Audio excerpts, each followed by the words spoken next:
Hey y'all, welcome to the Sabbatical Fun interview series where I talk to the recipients of the Vicarious Sabbatical Fund started by yours truly, Stephanie Perry, where she helps Black women get some financial alleviation for their art or their business or take a break, take a sabbatical. We all know that's the tune over here.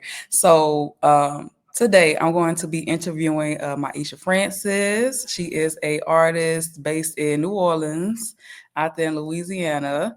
Okay, so we're going to talk with her a little bit and about her art. So, Myesha, welcome to Thank you. the channel. Thank you for being here with us. I'm so excited to talk to you. Okay. So Myesha is an artist and I'm gonna see if I can show you well, she has some of her art, but I want to show her in action just a little bit. Okay, if we possibly can. So I did a little social media stalking. Um I did some stalking online and this is you. Let me pull up the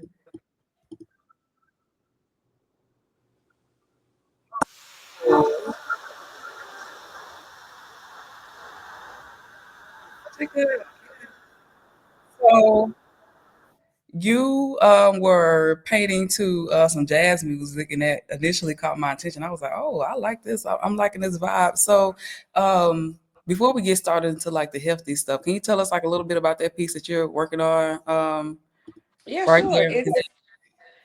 It's inspired. I'm working on a new collection finally after some years, like years. I'm working on a new collection. It's called The Joy of Jazz, inspired by this amazing, phenomenal young lady, Samara Joy. I just love her music. I love her voice. She gives me so much energy when I'm listening to her. So, yeah, I'm doing this collection inspired by her and her music called The Joy of Jazz. Okay, so we're gonna make sure we tag Samara Joy. We gotta so take she Samara, girlie. I Mara girl, love look her. what we doing. Okay, but yeah, that's amazing, fantastic, and it's such oh gosh, black women jazz and painting. Oh, I would that should be a thing. Are you doing that as a thing? Like What? having black women's jazz, like, and then you paint into it or something like, You know what? like a I whole hadn't event or thought something. about it, but that's a That good sounds like something. idea That because sounds like something. I was thinking that I would say it on this interview. Like, I have a party every evening. Like, I come home, I teach gifted art right now. I come home, I turn on Samara, I let my ladies of jazz track play, and I'm in here painting, I'm having a party, Oh, that's a so thing now. I Yep. could do it live. Well, I don't know. I ain't gonna be the but yeah, that could be a thing. Cause I used to do Yeah. paint and sip parties, and I think that you take the pressure and the constant, need to pay 35, $45 every time you get in the mood, and you just Mm-hmm. set you up a little nook. Turn on your jazz and come party with me. Yeah. There you go. See, look at. I like that. Yeah, yeah, we doing it, and I'm gonna be there We for it. doing We it. doing Let's it. do it. Let's do it. Okay, so let's get into some of the interview questions. And again, for those of you who are just now maybe becoming familiar with the Vicarious Sabbatical Fund, it's a fundraising effort hosted by Stephanie. She contributes, and then she has her ways that others can contribute. All of that information will be in the description. It's to help Black women do what they need to do to focus in on what they feel more desired to do so without having to constantly contribute to the machine that we know America to be. So before we get into that, what drew you into doing this work, or what inspired you to pursue being an artist? I mean, I was always a creative kid, right? When I was in seventh and eighth grade, I was making like little hand painted barrettes and bows with your name on it. And I would take your order with your colors and then, bring your order back. And then in high school, I was designing nails. Like, I've Oh, always been an artist and an entrepreneur. So I was making like $2,000 a month in high school designing nails. Like, yeah, it was going down. But girl. yeah, I bought a car, bought like two or three cars. He wouldn't let me drive them because I didn't have a license. But I've always been creative and very entrepreneurial. And so, but when I went away, I went to fashion design school, didn't like it, came back, went to um regular college, and I was sitting in church and I was like, this my pastor at the time was teaching on the Purpose Driven Life by Rick Warren. And I was asking, I was like, what is my purpose? Like, what really is it? I don't want to do anything that's not my purpose. I want to, and so I heard this voice, and I knew it wasn't myself, that said, you're painting on 6-inch nails, and I have 6-foot canvases waiting for you. And I was like, Mm. wait, what? I didn't even know what canvas in relation to art was. So I knew I didn't say it to myself. So Hmm. immediately I went back to school, dropped marketing, and picked up art history and studio art. Oh So wow. that's how it came to this. But I've always been a creative, you know, young lady, always been a creative kid, always. Now, I'm assuming that you grew up in New Orleans. Hmm. Okay, growing up in New Orleans, we all know New Orleans is a beautiful, visually artistic place, very you know, African Colorful. energetic, driven, colorful, and things like that. What role do you identify, or if at all, what role do you think that played in your creative process, or being from New Orleans, whatever, or your community, or whatever you associate? What did that? Um, how did that influence your creative process, or what would you interpret that as? Yeah, I'll say this. When I was in New Orleans, growing up in New Orleans, I wasn't really into, I was creative. I didn't really know that New Orleans was this colorful, vibrant city. I thought everybody had turquoise and peach and pink and green and orange and yellow houses. And I would go to Dallas every summer, but I never really paid attention that, oh, these houses aren't all these weird colors. And even when I went to Dallas, I was with my family, so there was still second line music and jazz music playing. Mm, So I didn't really know that that was not normal life. So for me, I think New Orleans, what I realized traveling the world, and especially being in some places that are more reserved and conservative, like Kigali, like Rwanda, is that New Orleans, we have this kind of free spirit, mhm. and kind of do what you want to within its about. Because my mom was very, very conservative. Don't get, she was a church lady, like church. I never missed a Sunday of church until I was in college. I'm not even kidding. I'm not exaggerating. So, but New Orleans is very free flowing, very, you speak, you know your neighbor, you talk to Mhm. everybody. We just kind of do what you wanna. We have a second line song called "Do What You Wanna." Yeah, I know that song. Hmm. I know my music now. You know your music, okay? So Listen, listen, I it's know my funny. second line.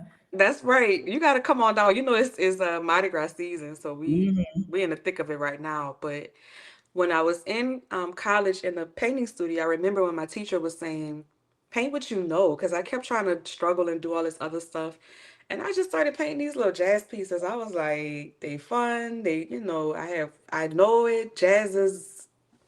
It's just, if you're from New Orleans, jazz is just what you hear at every wedding, every second line, every, you know, Mhm. in all of its different iterations. Because we a mix Anita Baker to a jazz song. We That's just, one of my favorite bounce misses. Sorry, girl, y'all. that's my No. song. Girl, what's it's No, the Anita Baker and oh girl, I have to no find. one like you. Wait, no one. Wait, I'm sorry, y'all. Hold on. Let me pull up my YouTube. I'm sorry. I'm getting all kinds of distracted, but that's my favorite one. I gotta pull it up. that song will 'Cause I get the know it's on party my started, honey.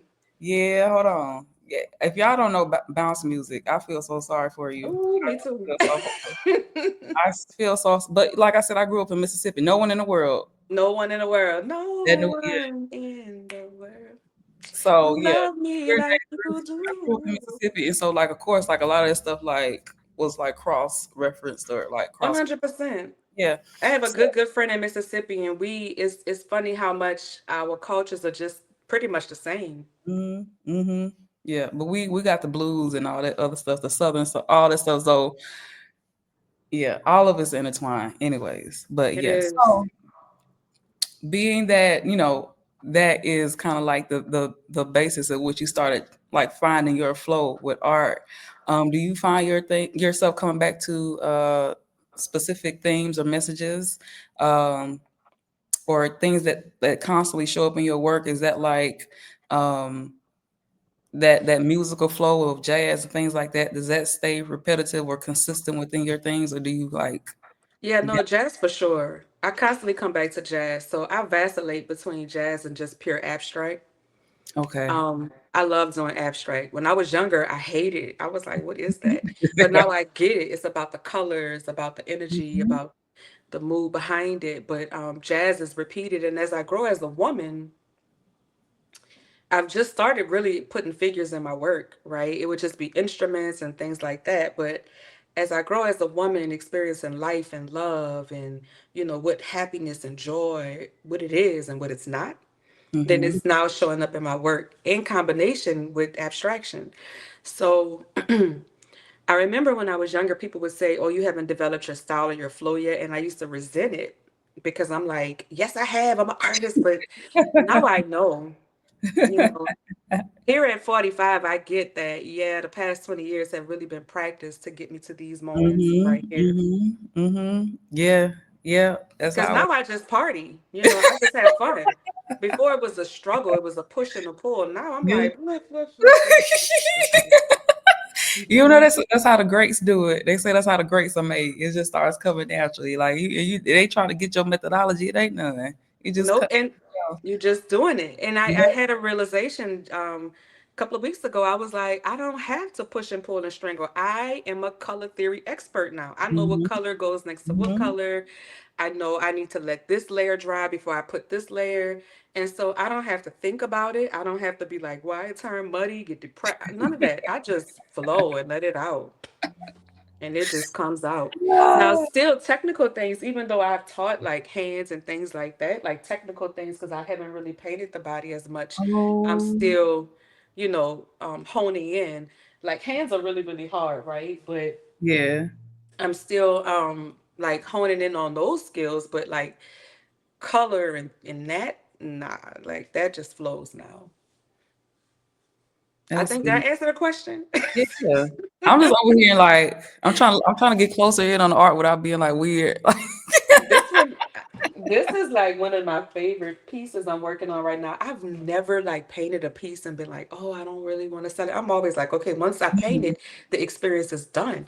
But this one, I think I'm gonna call it the blues in her left eye. Oh.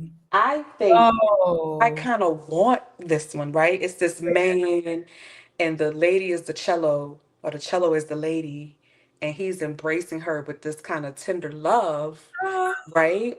But the cello is the doom doom doom that's doom that doom doom. It's the baseline. That's deep, that, yeah. right? Because Mhm. we deep, women Yeah. are deep. Yeah. Okay, yeah. So Y'all can't have that one. I Okay. I don't listen. Your girl gotta So get back out. do you do prints? Like do you do the prints? Like will you I think I'm gonna have to make this one a print because, well, yeah, what I make into a print is random, but I think that this one, when I'm finished with it, because I still have a couple of more layers to go, I think I will turn it into a print because I really think I want to keep it. okay. Yeah, Yeah. I've never had a piece that I really, really want to keep. Well, yeah, well, the print version will be available. I don't know. Unless I don't know if money talks or somebody comes with like the highest bid. Listen, they're like, Myesha, let me talk to you about this with the right number. I might be like, well, I could paint it again. That's what my dad used to always tell me. You could paint it again. Okay. All right. So, how did you envision this opportunity when you first learned about it? Or how did you envision using this opportunity, the sabbatical fund, when you first learned, what it was and Well, before they announced it, I had already started. I was having some medical issues, and I had already started researching leaving the country to get this medical issue arrested. And so I was already doing some research and trying to figure out when I could leave. COVID sped that up. So I think I'm trying to remember the timelines right now, but so COVID hit. At that time, I was working full time as an art teacher. I still had the business, but it was in this kind of weird space because I hmm had started a new project with some friends and all that had kind of fell apart. ooh, that was like really, really painful. Oh, But I was already like, because that happened, that with the friends and that stuff falling apart, and then COVID, I was like, oh, I got to get out of here. And then the medical thing was like getting worse. And what made me know I was gonna go was because I researched online and I found out that it could be healed. But in the US, they only cut it out, period. Like there is no other option. And it's like, wait, what? Why would I cut out a perfectly fine organ if it could yeah. be healed? And then you're Mhm. gonna put me on medicine for the rest of my life. Right, right. Yep. Didn't make sense to me. Mhm. So when I heard about the sabbatical, I said, okay, I really need to like, because mentally, emotionally, spiritually, I knew I needed to, like, I was cracking up, right? You can't tell from the outside, but I was. Mhm. And so when the sabbatical thing hit, I entered, I applied. I forget what happened, how they chose, because it was four of us. But I didn't know if I would win it or not. I was already planning to leave. So when that happened, because even once I won it, I didn't get it until the next year. Like I don't think Stephanie or collectively the women finished raising the money till the next year. What was the question again? It was, how did you envision using it? So, Oh, yeah. so I knew that I was gonna, if I got the sabbatical, I was like, okay, that'll be the perfect time because I know that when you are in healing, you also need to be creative and letting those creative juices flow. So I knew that it would be just like a double perfect whammy where I could be healing as well as creating, right? Now, with that said, moving to a different country and trying to figure out art supplies and, you know, language barriers. First of all, living, where you gonna live, where you gonna buy food, how you gonna pay your light bill, get water. Like those things take time in and of itself. It can be very jarring. It's not like America at all. Different, every country has a different system. This country you pay with Momo Pay. This country you pay, I don't know, the man down the road who takes the Yeah. motorbike and go pay it up the hill. So that was a struggle. So the first year, thank God, my job, it just so happened that I went for Christmas with my niece just to check it out. And then I asked my job if I could teach remotely, and they were like, yes. Wasn't expecting that, so I stayed. So that got me through like the first 6 months, and then I came back. And when I got back, the medical thing started flaring up again. And I was like, oh no, I gotta go back. Went back. My mom went back. When I went back, my mom passed like the next week. Came back, very mom. That week, that's when they were like, Myesha, we finally finished raising the money. We're gonna disperse it to you. I was like, what? Because imagine, what funerals do to your pockets, right? Which was fine. Mhm. I would have spent my last breath, sending my mom away with all my sisters though. But so when the money came, I was like, it came at the exact moment when I needed to oof, just kind of be. And that's what I did. And so I, I'm going to tell you no lie. I didn't do anything different in Rwanda. I didn't eat much different, but the thing I was dealing with, it was inflamed. It went down. Mhm. I Mhm. wasn't using no special herbs. I wasn't Mhm. using no, because I couldn't find the people or personal that I thought I would be able to find. No, everything is still medical, white coat medicine. So, but I wasn't doing anything different and it was just going down. So I attributed that to food, water, different food, the air is different. Um, I mean, you still have congestion in some places because of the motos and the exhaust pipe, but like up where we live, the air was fresh. Mhm. The food, you don't have access to ultra processed food. They have one KFC. Ain't no Burger King. 15. Huh? Jamaica got 15 KFCs. Say it I again? No, I was just thinking about like how that was a similar experience for me. Like when I left, like the US, I had an inflammatory condition as well, but I really haven't been bothered with it like since I left. And then It we, just goes away. yeah. And then we were talking about his one KLC. I was like, well, Jamaica got 15, but Oh anyway. Lord, Lord, listen, because we so close. It's so close to the U.S., but Yeah. no McDonald's, no Burger King, no Wendy's, no Pizza Hut, no Domino's, Yep. no. None of that stuff. You Yep. had one KFC and the chicken was. I got chicken one time. My niece came and I was like, never again. It was, it tastes the same, but the chicken was. I was like, no, that's all right. And it didn't even make sense because for, let's say, 10, $12, you can go sit down and eat. For $10. And I don't say that lightly because I know that that's not normal in, for Kigali. Maybe a normal meal might be 5, 8, right? But I was like, it doesn't even make sense to eat fast food or anything just off the street when you can just go sit down and have a meal. So when I came back, it inflamed again. And I was just Mhm. like, I'm not doing nothing different. I'm not eating bad.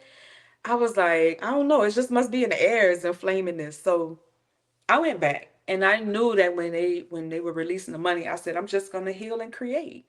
I'm just gonna create. Now I didn't buy canvases. I bought some canvases and paints with me, but I had an iPad. I had my iPad. So I was doing all these little digital pieces and I was doing these little small.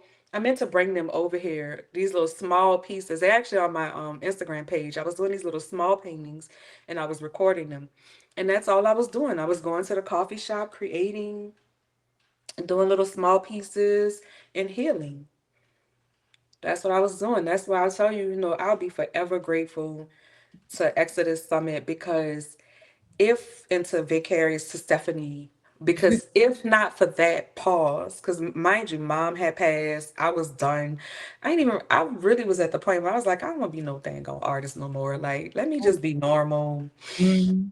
But that pause allowed me to see, okay, what it is to just be and create and just have your mind open and available. And I met an amazing group of friends that are now family. Mama One Africa, she's in Kigali, my mama.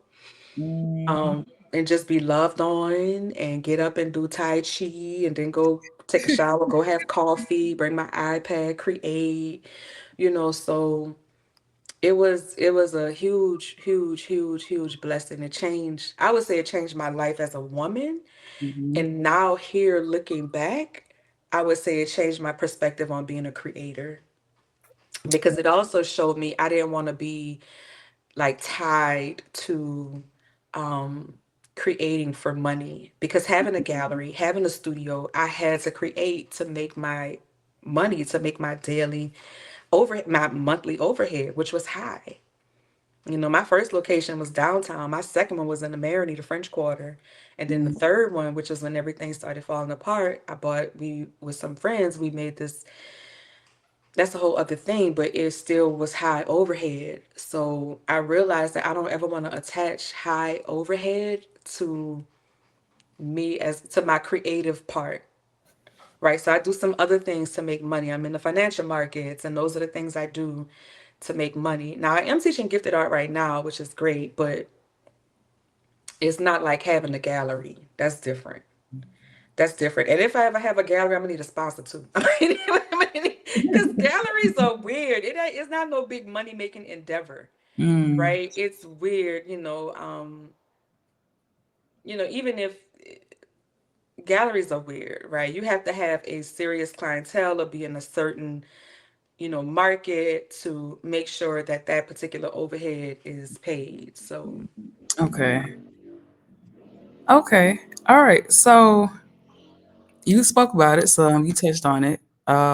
I'm gonna just ask it, like I guess more directly. But how has having dedicated time and the resources during your break or your sabbatical or whatever you want to call it, um, how has that affected your um, art? So I know you say you got to rest and you got to kind of just do, but did it influence your creative process at all, or like how was resting and taking a break able to like?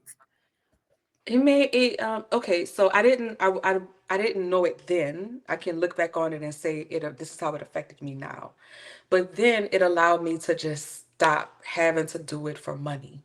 Mhm. That was huge. So mind you, I've been creating for money since I was in seventh, eighth grade. It allowed me to just take a step back, take my iPad and just create for the fun of it, for the crap, just for it.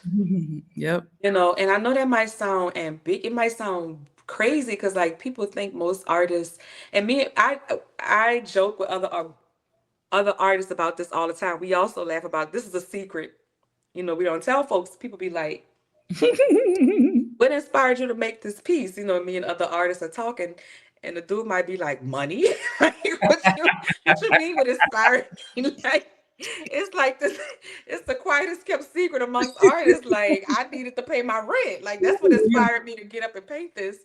Yep. So, and then they might create a story around it, right? But it's painful, and it is really painful when we have to say, what inspired me was I needed to create six pieces because I know I could sell maybe two of them.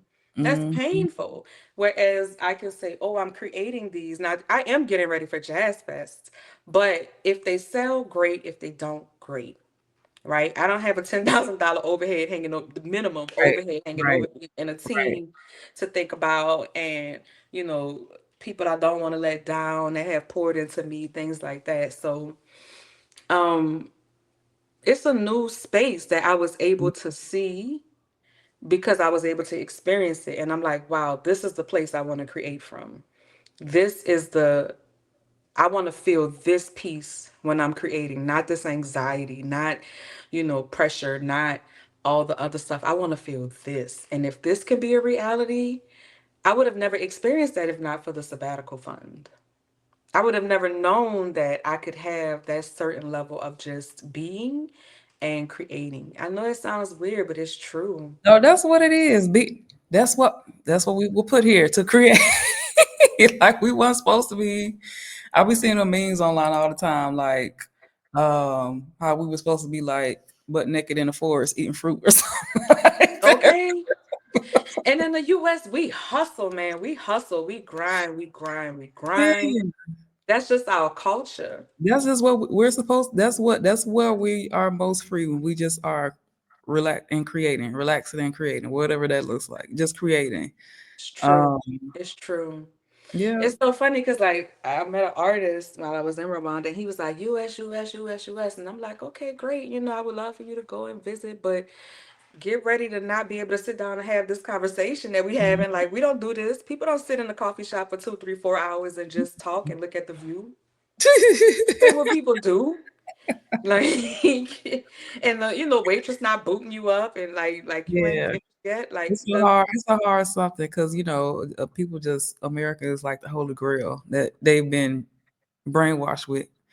But and we do have opportunity, right? yeah, America does have opportunity, but we also have bills and rent, like high rent, mhm, like yeah, high.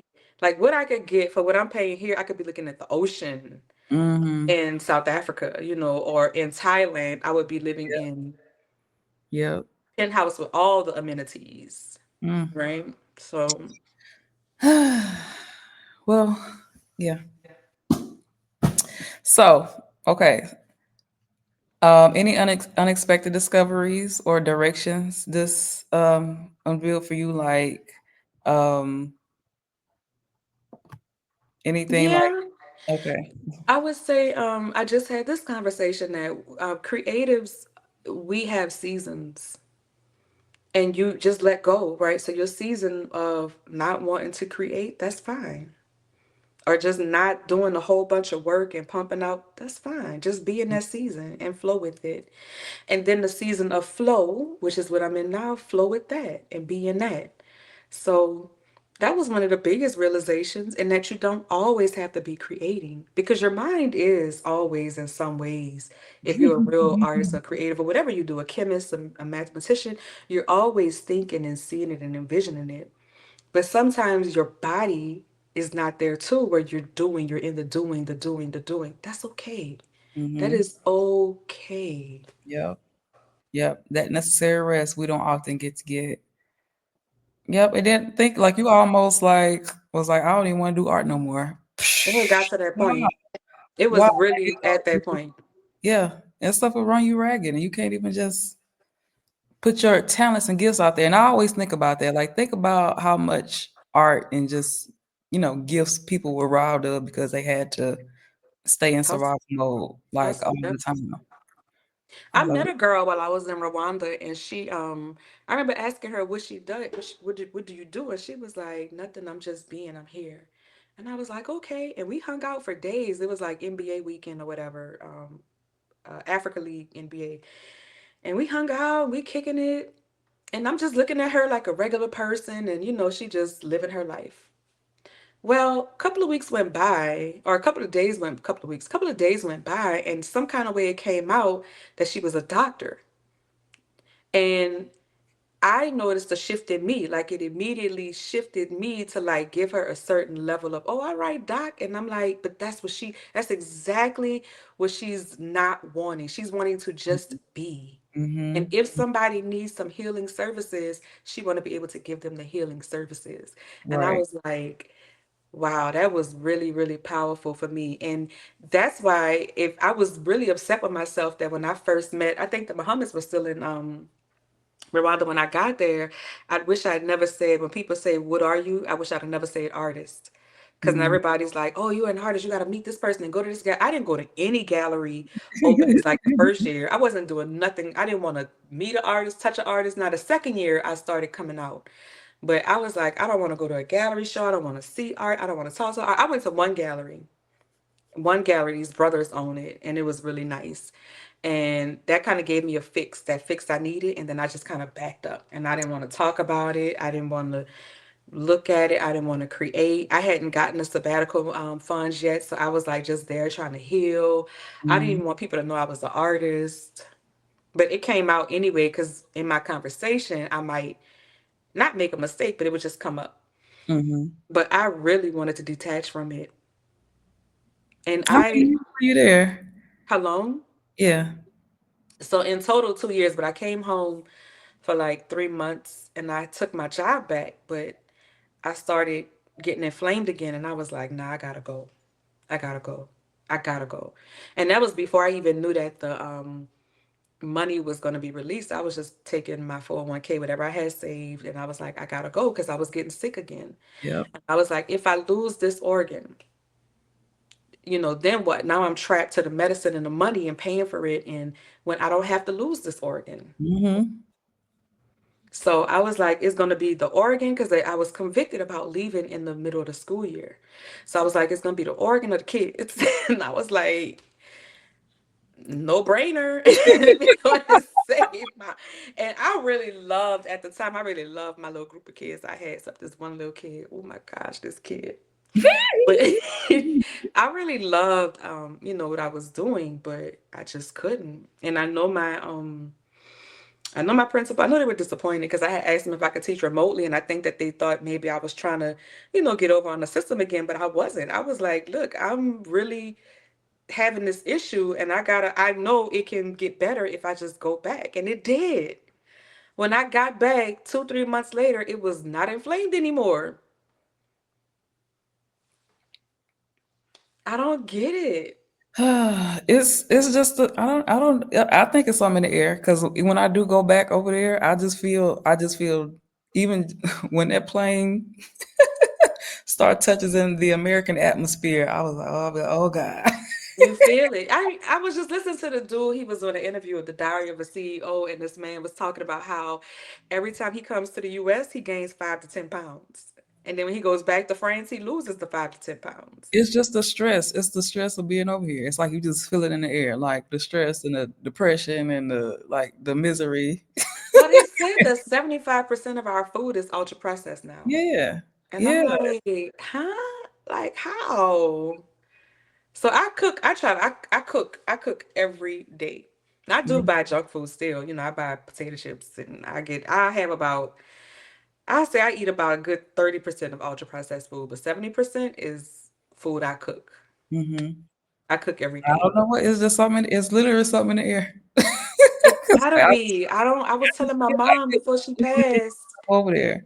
And then It when you gotta back be. over here, I'm like, child, I don't know. Like, And not to a, me, the neuroticness of just cut it out. what? Like, we just gonna do this $20,000 surgery on you, cut it out, and then put you on medicine that's gonna cost you another 20 grand till the over the course of your life. How does this make any sense? It makes no sense. Makes no sense. And then you get.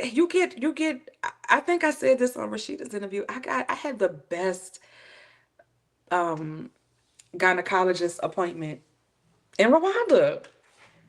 Now it wasn't like beautiful and state of the art, but it was compassionate. It was Hmm. gentle.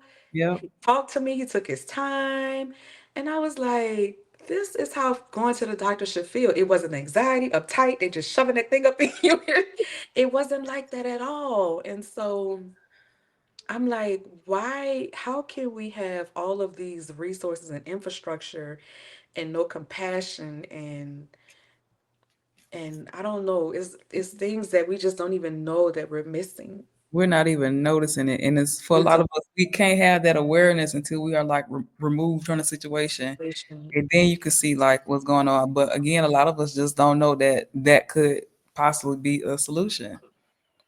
Like, and I'm like, just go, even if it's for a brief period. I think all of us should experience existing outside of America for a little while, if we Yeah, can. and I don't think 2 weeks is it. Like people say, "Oh, I was there for 2 weeks." That's not it. I Mm-mm. think you need a month or two or three. And if you can, shoot, take your what's that thing? I don't know. I ain't. I anyway. Figure it out. You need 2 or 3 months to, them 2 week vacations. That's not the answer. It's not enough. You ain't even touched the surface yet, probably. And in No, 2 weeks, your body is just what they call it, your sympathetic and parasympathetic, whatever. all Your your body systems. is just, yeah, it is just now starting to re-regulate, and it's time to go back to work. Nope, not enough. It's Nope. not enough. Nope. And we were never supposed to be functioning like this in the first place. This is the thing. We were never supposed to be functioning like this. It was always in seasons and like, you took breaks and you rested and stuff. It's like that's how we were functioning. It was never supposed to be constantly go, go, go, go, go. Like, nah. Yeah. So, um, did being in Rwanda influence your artistic practice or your perspective? Like, did you start to I don't know if they have any like specific type of Rwandan art styles that you may come across, or like, some places you can go, you can kind of like identify like their art style. Like, did that Yeah. influence you at all? Um, it's in that way, no. I would say what did was the peace, right? Mm, Rwanda is very peaceful, very beautiful, very clean. Um, that influenced my life. But the style, no, not really. No. okay. Mhm. And so you talked about you had a business and you had an art gallery, and you're not doing it anymore. But has taking that break, did it allow you to kind of restructure like how you did want to do business with your art, or has it contributed to like um the growth aspect of it, or like you just were you able to like take some time and restructure how you wanted to make money off your art from the sabbatical? That's a great question. Yeah, it did. I realized, and I said this earlier when we were talking, that I don't ever really want to have an art gallery or studio unless it's funded properly. A And I think an art gallery would need to be funded for like 5 years because you got to build a solid customer base of repeat customers and return customers. You know, it's more like an art institution, right? So now what I would prefer to do is sell, prints online exclusively. So I still was doing that before, but sell prints online, sell original art. Maybe I do 2 or 3 shows a year. That's it. That's it. And I'm good with that. I'm good with, because it'll allow me to just create freely and go back to that feeling I told you I had in Kigali, which is what I was feeling. And we talked about it earlier, how I'm able to just have a party when I get home in the evening. I turn on some Mara Joy. I might have a little bit of wine, Mhm. and I just have a party almost every other evening when I feel like it. I can have a party anytime. Oh, that's amazing. Yeah, that's So, nice. yeah, it'll probably just be originals. And I really did, because I took Stephanie's YouTube course, which was great. And I really do want to coach and help younger artists so that they don't have to go through what I went through. Well, you still don't have to go through it, but I can help you make sense of it. Right. And I had a YouTube channel. I just took all the videos down. Well, I didn't just do it. I did this like a couple of months ago because I'm still trying to figure it out and how Mhm. to start my arts based business. I'm saying quote unquote because for me, I don't want it to be like that grind attached to the creativity anymore. But I still can sell it and have abundance and be fruitful from it. But part of that is I do want to coach and counsel other artists who are on their journey. They don't have to be young. They could be, 45 like me and just starting out or whatever. Um, but of course, I've learned that I can give, right? But not all of the time that I give is free. So you might have to pay for a session. Um, yeah, and honestly, I would love, to me, there is more structure and more follow through and more flow when it's a reciprocal Mhm. relationship. So I Yeah. give you this and you give me this and we're flowing and vibing. But if I'm just giving you this and giving you this and giving, you might not move, you might not do anything with it. And you, as humans are, we take it for granted. Yep. And you're drained. And I'm drained. And I'm completely drained. Gotta go lay down, drink some wine, can't paint. Because I've poured all this into you and then there's literally no movement. Yep. But if you've given me something for it, be it $100 or a piece of art or whatever it is, or cakes that you bake, then we have a reciprocal relationship. So that is a part of the business that I want to grow. I just can't get consistent with these YouTube videos. I be trying. I might do a video 1 month and then, 1 week and then the next week, I'm like 3 weeks done passed and I haven't done a Mhm. video. So I Yep. took them all down because then you question, I question myself too. Like, who are you? Do you really have what to share? Um, I are just you? had that thought process this morning because I literally just released this book, and then I was like, "Oh man, like, is this gonna help people like the way I hope it is?" I'm like, And you know what? My first instinct is to tell you, yes, of course. But why we don't do that to ourselves? I got there eventually. Like, I was like, Dang, I just like this is some, important stuff I'm talking about. Like, are people gonna understand? Like, and I was like, Girl, I'm like, yeah, you were the one who were tasked to do it. So like, yeah, it's going, you know, serve who it's supposed to serve, hopefully. And then I'm like, and whoever else it doesn't, then oh well, I don't know what to do. Like, bye. And so And that's the truth. When you're called, yep, right? yep, We gotta stop out talking ourselves. And I don't know how old you are, but I realize the closer I get to 50 that, you have to be that for your younger sister and even your sister and who are, in your same generation and may have some blocks and some things, but we definitely have to be it for younger sisters. Who are we to not share what we right. wanted our older aunts to share with us and they didn't? Yep, yep. They didn't. That's They let what us go out I'm here and thinking. figure it out. Yep. Like we just missed out on a whole lot of just like beautiful creative process and being worried about what people gonna say or like how they gonna interpret things. And yeah, and I mean at the end of the day it's not much you can like do about that portion of it, but whoever's gonna gravitate is gonna gravitate towards it like regardless. So Mhm. Mhm. yeah, I just had to had that conversation with myself, and then I had to you had to get back in the ego a little bit, like, yeah, who else was gonna do it? What nobody else gonna do it? Like, And the wisdom was given to you. yeah. So what So you gonna do with the wisdom? You right, gonna die with it? Like you gonna share it? But yeah, I think we have to embrace. I embrace technology 100%. Like I love tech. Um, but I don't know. I guess a lot of us have this hang up about being in front of the camera and all the mhm, things, right? And I feel like this is just the world we live in. Like if I want to talk to my girl I haven't talked to in a long time, I'm gonna call her on Zoom. I'm gonna call her on FaceTime. Mhm. So the world we live in now is Yep. face based. That's funny. Face based, faith based. Yeah. But yeah. Yeah. Yep. Okay, so what has been the most transformative aspect of this experience for you? Like, Leaving, period, point blank. Leaving. That was that'll do transformed. it. Hmm. That'll do it. That'll do it. That'll do it. It'll change your life. It'll change your perspective. But most of all, if you allow it, it'll change your spirit, Mm-hmm. and in a good way.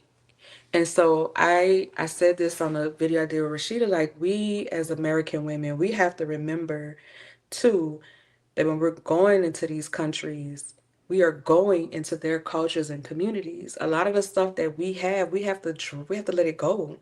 The selfishness, the I want it this way. I asked for a burger with no onion, add tomato, light mayonnaise. They don't do all that. Calm down. Like you get the burger how the burger come on the menu. And that's something I had to. So when I came out here, like I was, being open and receptive and things like that. I was just like in that state, right?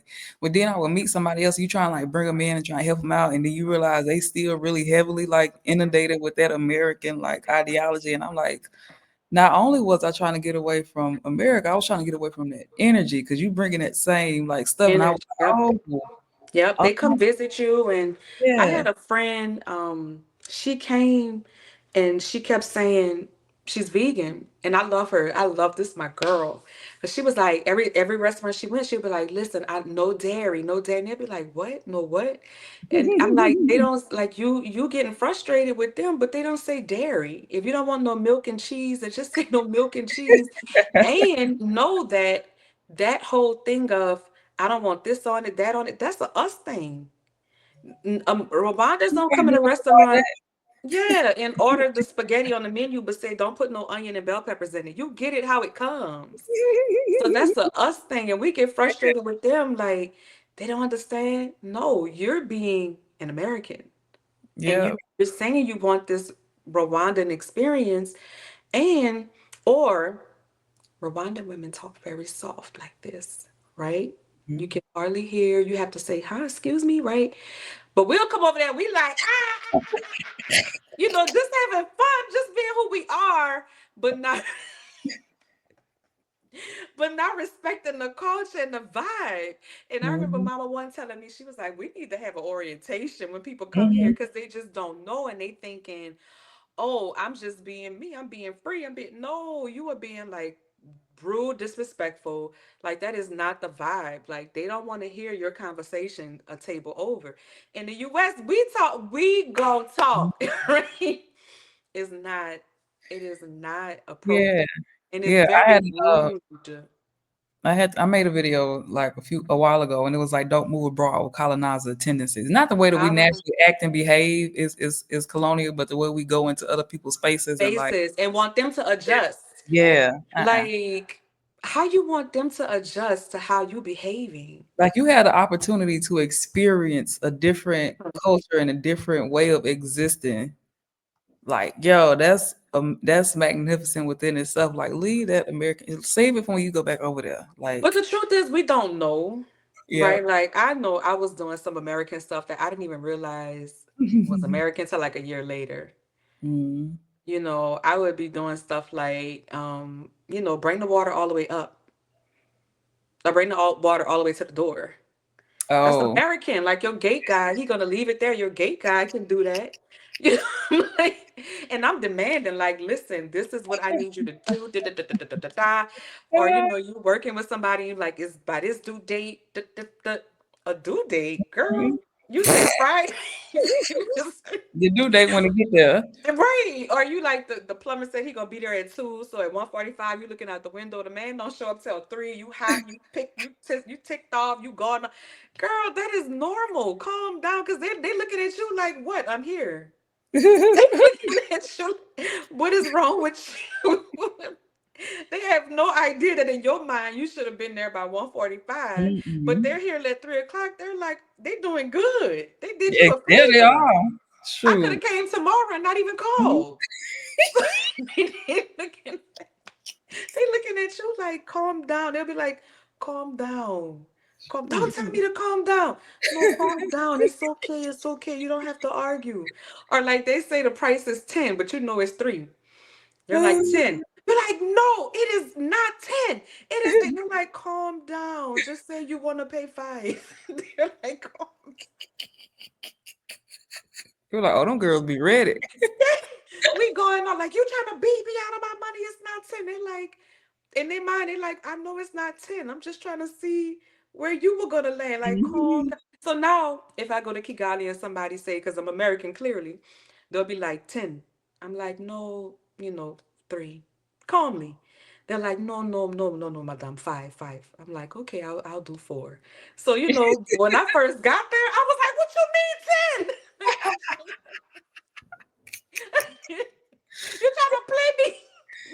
I remember it was like I said, I've had these experiences a lot, especially when you trying to help people come over and do stuff like that. And I had this one lady.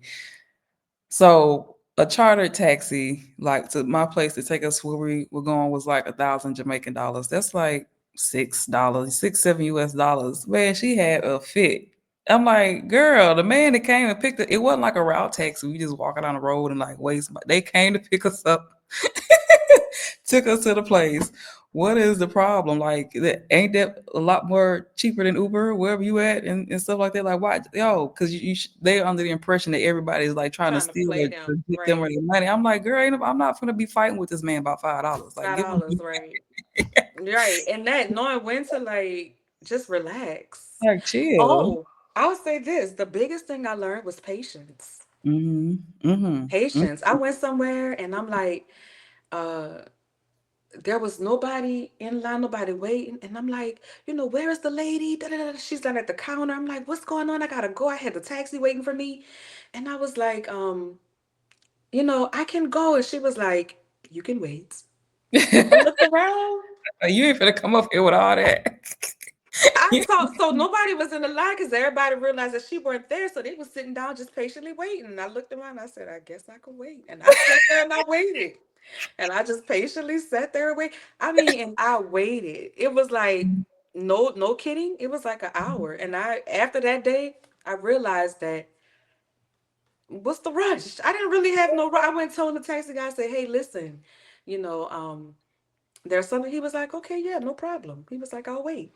So you just learn to Yep. wait and be patient. And I love that. Like I can just sit down now and have no anxiety about what's the next thing. I And that's just another thing, like you like just having to like learn like patience, and you realize how much you just anxiety written about everything being this, that, and the other. Well, it's like it's gonna happen when it's supposed to happen, whatever. Like, oh, it's such a it- relief it's such a relief because you realize we be rushing in anxiety for what? for nothing, for nothing. The Nothing. stress for nothing For to go nothing. nowhere and to do To nothing. go nowhere and do nothing. So I've just learned to be very patient, very calm. I learned that being in like that anxiety got mm-mm, I don't have that anymore. That's gone. So that was a blessing. Um, I was gonna say one more thing. Um,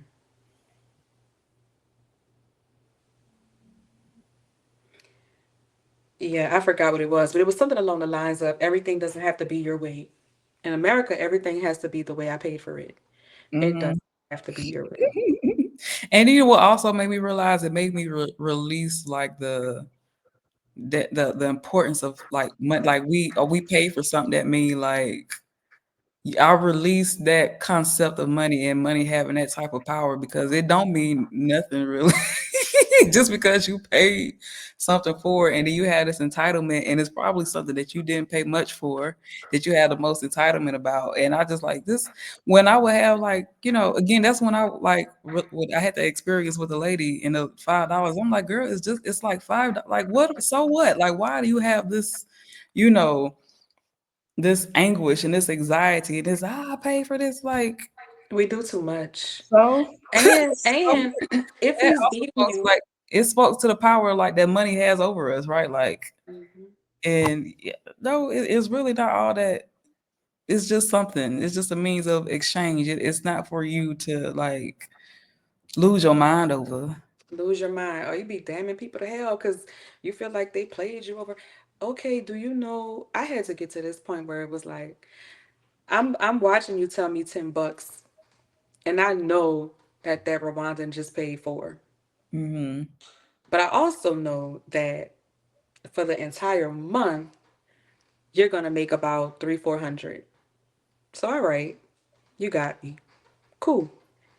God bless you. And go about your business. Right. Because I don't even really feel like negotiating right now. I just want to get this little ink pen or whatever I'm trying to buy and Yeah. go. So I get it that also people look at you as an opportunity and that can be very hurtful, right? Seeing you as an opportunity as an American because they think all Americans are rich. And that can be really hurtful. Ooh, you at the wrong one. But yeah, it's just That it's can They think you know Oprah, like, can you introduce yourself? I don't know Miss Oprah. I would love to know Miss Oprah. By the way, I did a bracelet project. New Orleans and Rwanda did a bracelet project, the old bracelet. It was some years ago, long before I thought about going to Rwanda. And I don't know why I brought that up, but that was weird how it came back full circle that I was in Rwanda from New Orleans. But yeah, they everybody a lot of I'm not gonna say everybody because people who know and that travel they know that all Americans are not rich, but people will definitely get an extra couple of bucks out of you, and I'm like, okay, fine. yeah, whatever. Like who cares? Like I feel like we already like overpaid for a bunch of mess anyway. We don't blink an eye. You wouldn't go doing all that if you were in Europe, if you were in Asia or wherever else. You wouldn't be giving them all that flack. I'm like, I highly doubt it. And you already paying for a bunch of stuff from China anyway. That's already And like, yeah, we go to the corner stores and we pay before the egg inflation. Y'all paying $12 for a pack of eggs. And so when I got back to the U.S., I was still in my negotiation phase, and I said, you Mhm, know what? I'm at the corner store and I'm buying, I don't know if it was whatever it was I was buying. It came up to like $15. I said, can you do it for 10? Oh, I went to the hair supply store. And mhm, whatever I had, it came up to like 15. I said, can you do this for 10? He said, nah, nah, nah. He said, I can't. I said, well, can you do it for 12? He said, okay, okay, 13. What I realized in America is we overpay because we don't know how to negotiate. Here at the beauty, I said, and I knew he was a foreigner, so I said, foreigners understand mhm. everything is negotiable. And Yep, when I did that, I realized that even here in the US, we need to be negotiating, but we don't. We just pay the price. yep, So yep. every time I go to the hair store, I try. I'm like, and I always get $1 or 2 off every time. And Yeah, any foreigner I'm doing business with in the US, I always try. I always try mhm, and negotiate because you're yep, gonna get $1 or 2 or 3 off. They yeah, understand in America you don't get that until you travel. That we mhm, overpay for everything. yep, Everything. yep, I in Rwanda I get a bunch of collard greens this big, 50 cents. Came back, started going to Whole Food, not even Whole Food, Trader Joe's. Your bunch of Rouses, the collard greens, you get about this much, and it's mhm, $2.50. Well, if we decided to tell Rouses, hey, as I'm checking out, and I got 10 bunches of greens, because you need what, about 10 bunches to get that one solid bunch for 50 cents, that hey, mhm, I don't want to pay, what's that, 5, 10, 15, $20 for greens. I'll give you five. They ain't gonna take the five clearly. They might say, okay, now I can't do it for five, but I could do it for 12 or 15. You're not paying 20, but we don't negotiate. We don't negotiate. And we think it's rude. Like people always say, if I tell them the price of a piece of art, and I'm like, I'm always open to negotiations. I don't know why people say, don't ask for no discount. I don't get that. Like, I guess they think you identify as you like cheapening yourself or, something like that, or cheapening your work, or like you're not valuing yourself fully. yeah, that's the conversation. But if I Mhm. tell you a piece is 10 grand, but you only want to spend eight, like, tell me you got eight. You know what I mean? Like I don't get that Yeah, because my break even cost might only be three, right? So we have to understand business a little bit better. But I get where the conversation come from because back in the day, people would always try to take advantage of their right. family members, Yep, business like, man, hook me up. And when they yep, say hook up, yep, they mean free. yep, yep, So yep. yeah. Okay.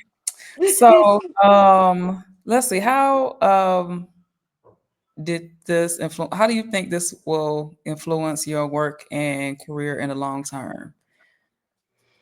Again, I think it just goes back to that sense of peace and clarity that I was able to get, um, during that time, during that second year where I was able to just create and live. And yeah, and really I was able to shift my attention to the money markets because I didn't have to rely on creating to make money. So I was able to shift because I've always been an entrepreneur market woman. I was able to shift my attention more into stocks and stuff like that. So in the morning, I wasn't trading or doing anything heavy like that then, but I was able to at least start reading about it, learning about it, paying attention to it. And then the art was like my either morning release, my morning wake up with the coffee, or my afternoon at the coffee shop watching the sun go down with my iPad or whatever, or painting at the little table on these little bitty pieces.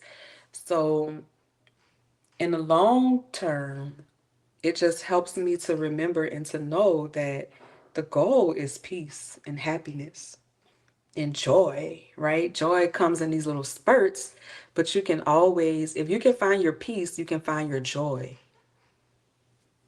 Yeah. That's the key. That's the key, y'all. Those are the keys right there. They just gave them to you. So, what would you say to other Black women, artists, or business owners considering taking a sabbatical, or they may like just be apprehensive about it because like of our conditioning to like just constantly be like making money, earning money. I don't know other than do it. I mean, it's going to take some adjusting and, you're going to make some mistakes. So I never thought I was coming back because I thought I was building something different. Going there, I was supposed to be doing a YouTube channel and all the other things. So I sold everything. You're going to make some mistakes, but do it. If you really want to find your best self, your highest self, and get in tune with that, you can't do it in the noise of this. I get that everybody can't just do it. Plan it. It might take you a couple of years to get to it. In my case, because I'm single with no kids, I was able to just say, okay, this is when I'm going. But I had to sell everything, and I had a lot of stuff. I had a lot of stuff. I had a gallery, had a house, I had all the things. I had a kitchen. I love to cook, so I had a kitchen full of everything you could think of. I had to get rid of everything. I sold everything except I think I left 3 containers in my mom's house. And most of that was just art stuff like easels and paintings I didn't want to get rid of, and copies of my degrees and books and stuff like that. But everything else gone. Like I pared my clothes down to the bare minimum. Mm-hmm. Even now, so I'm glad this came up. Even now, one, two, three, four, five. I have 3 pair of tennis, a pair of boots, a pair of high heels, and a pair of shoes. My closet is in a U shape like this. I only Mm-hmm. have clothes on one side. I don't have nothing on the shelves. I don't have a whole bunch of stuff under my cabinet in the bathroom like I used to. I would have toiletries and stuff for days. Oh, Now, yeah. And the other day I was like, I just got a big old like pile of clothes like on the bed. I was like, I probably ain't gonna wear half of this stuff. Like it's like just it's just sitting there. It's like I was like moving forward, like the stuff that I like wear repeatedly, that's probably like where I'm gonna and unless I have like a inspirational change or something. But it's like it's really just those repeat pieces that you stay consistent in. Like I got all these clothes that ain't gonna ever probably see the light of day. Just ever. so yeah. So it just makes so much more, sense. Yeah, leaving, I think moving, moving abroad and traveling abroad also, it makes you realize that we just don't need as much stuff. We don't need as much stuff as we have. I Mhm. think I could fit my whole life, not now because I've, bought stuff in this apartment, but when I got back to the US, my whole life was in 2 check bags, 1 carry-on, and my shoulder bag. Mhm. My whole life. And now I Yep. left a bag or two. I left some stuff, but ain't nothing I can't. But I literally try to. I'm to the point where outside of the furniture that I had to buy, I want to keep my life to where if I had to get up and go, I would say two check bags, three at the most, the small carry-on roller, and my briefcase, which is my purse. I always buy big purses so I can fit my laptops in. Yeah. But that's it. I mean, that traveling showed me that. Now, I had studied abroad when I was younger, but I didn't have these same awarenesses because I knew I was coming back home. You know, I didn't know anything about backpacking, and this was 2000, 2001. So, yeah, it's unnecessary all the stuff we have. Yep. It's just Yeah, too it much. is. It's too much. It is, especially Even like now, I cook more with less equipment and supplies. So, like, instead of buying the big, gigantic food processor, I have the small one. when I moved into this apartment that I'm in now, I don't even bother getting a stove. I got like a little hot plate and an air fryer. And it works. It works. Are you I was like, single? Is it just you? yeah, it's just It me. Like, works. yeah. And then like when you moving and stuff, like it's just such a pain, like trying to just deal with all this stuff. Whereas you just pack up your few little things, car. But I was like, I ain't even finna bother with no stove. Like for what? Yeah, I went and got me a little hot plate and I called it a day, and it's getting the job done. And that's another thing I just appreciate like about being out here in Jamaica because it's like, oh, I would have never. I don't think I ever seen that like setup with just like a hot plate or whatever. Or I see people cooking outside. They got the little fire set up and got the pot and stuff like that. I was like, oh dang! Like I mean, you see these things, but you don't associate it as like a living situation. Like we barbecue and stuff, we cook outside, but it ain't like something that we would think to like be a reliant way of eating Cook. and cooking and stuff Right. like that. I had made like I caught myself trying to make some red beans and rice one time. And I had a friend over. He was like, "Oh, this stew peas." I was like, "No," because it's basically they similar dishes, right? Stew peas and red beans and rice. I was like, "No, it's red beans and rice. Well, I'm gonna fry it's stew peas." And so like he's eating it. Like he was like the beans a little tough. And he was like, you're supposed to put the stew peas in like a pressure cooker. We cook it out on a fire because it don't cost any electricity and it can cook for as thoroughly as it can cook. And you put it in a pressure cooker so you're not consuming electricity. You're not like taking all day to cook and stuff like that. I was like, that makes so much sense. That makes a lot of sense for that cooking style and trying to, cook a type of bean or something like that. Like they have that level of awareness of just basic survival that we may not necessarily have or have access to. So I'm so appreciative of that because I was like, I ain't gonna ever. I think my light bill. I saw it too. Like, oh, them hours and hours with them beans That's cooking dope. cost me this much. That's so dope. Thank you for sharing that. That's dope because we don't think Yeah. about, Mm-mm. you know what? We just so used to having infrastructure for days, that we don't think about those Right. things. I Right. do not that I enjoy, not enjoy, but it's a realization like not having access to like this constant infrastructure all the time, how to navigate that. Mhm. That's different, but it teaches you the how much stamina you have as a person, as a human being. And I was like, I bet they taste better too. And it's like it's just fire, right? It's like I'm if you sure it does. That fire have nothing else. taste. I was like, okay, that's why they be tasting so good. So speaking, look, I'm gonna toot my own horn for just a second. I never really talk about this, but the piece I have a piece in the Smithsonian, and it's the red beans and rice fleur de lis, and it's about the beans and rice culture that exists between black uh the black diaspora around the world. Everybody has a beans and rice culture of some sort, Mhm. and Oh, so yeah, that was a dope connection that you just shared with me because I never thought about it. But yeah, Jamaica beans and rice is a huge thing. It's a huge thing in New Orleans. mhm. Yeah. So, like, yeah, I caught myself trying to cook. So before we keep going, you mentioned this Smithsonian, your art being there. So if you are interested in checking out some of her art, you want to support her, you just want to look at her beautiful pieces, you want to share, you want to let people know, you want to do all the things. This is where you can find her site. It will be linked in the description for you to check it out some more. Creatively yours, Myesha.art. So I did not know you were in the Smithsonian. Find out Yeah. afterwards for sharing that. That's amazing. It's Thank amazing. you. That's I fantastic. still pinch myself at it's in the National Museum of African American History and Culture. On the second floor, so there's a New Orleans section. Oh my Yeah.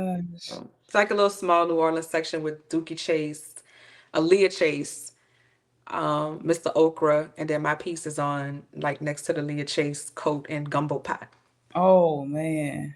Mhm. Wow. Okay. So, what does it mean to you to be a recipient of this fund, or like, how do you think it has allowed you to be able to pour into others and impact other generations of those who are inspired to do art or have the desire to be an artist? So, uh, as I shared when we first got on, I'm forever grateful because it came at this moment in time when I needed it and I needed to break. I needed to stop. Mom had just passed. I had sold and lost everything. So I just had that and I had whatever little savings I had.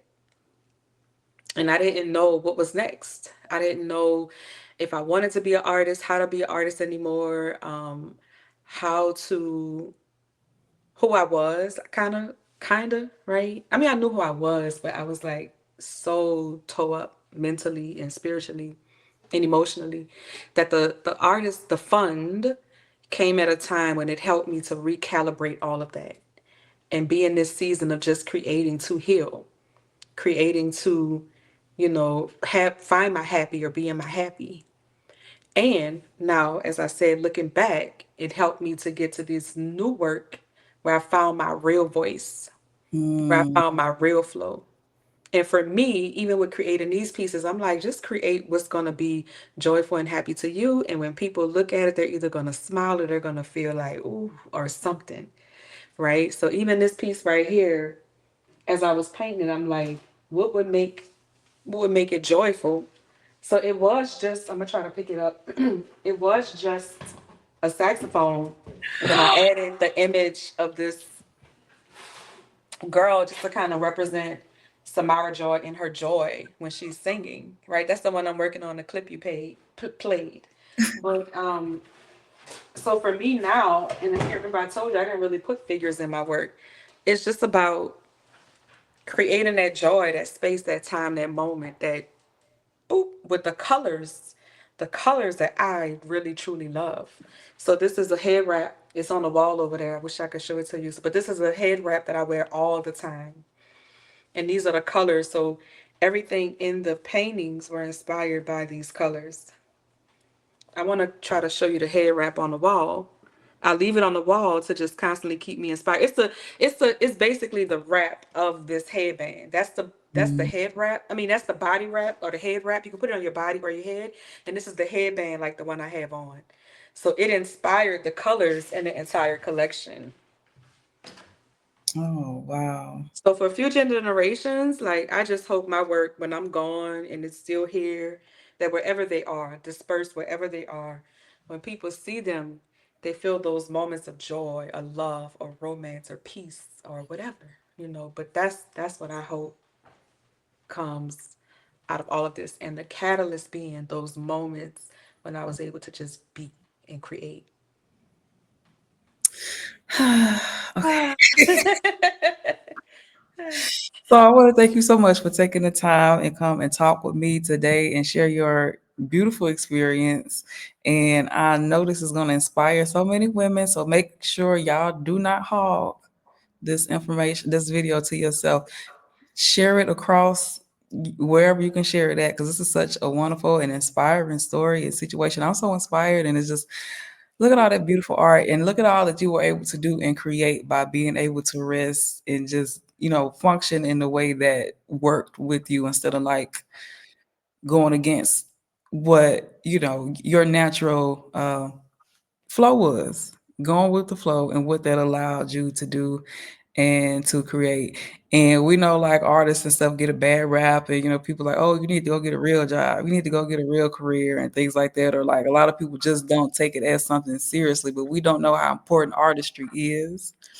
We don't understand like it's to help you invoke, those human emotions and things like that. You can better elaborate because I'm not an artist, but if No, you you got said it. That's exactly what art does. I mean, I think this is something I came up with a long time ago, that art picks up where words leave off. mm-hmm, mm-hmm, You know, mm-hmm. I can't say this in words.